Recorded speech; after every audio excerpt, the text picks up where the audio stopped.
Donc, la première étape, c'était oser parler nos langues officiellement.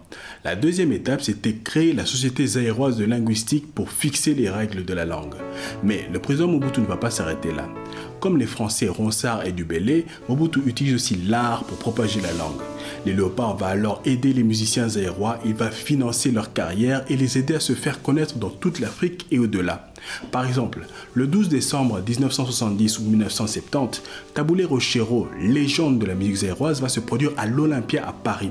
Il devient le premier musicien africain à se produire dans cette salle de concert prestigieuse. C'était avec le soutien de Mobutu. Mobutu leur a prêté une salle au domaine présidentiel où ils ont préparé le concert pendant 8 mois. Mobutu a fait venir le patron de l'Olympiade à Kinshasa pour le convaincre. Et enfin, le 12 décembre 1970, à Paris, Taboulé monte sur scène. La salle est pleine. Toutes les places sont vendues. Le concert est diffusé en direct sur la radio nationale zaïroise. Taboulé et son groupe vont se produire pendant 26 jours pour 34 spectacles au total. Un triomphe. Alors, à leur retour, leur succès est tel qu'ils font le tour du Zaïre. Au Sénégal, le président Senghor appelle et les invite pour d'autres concerts.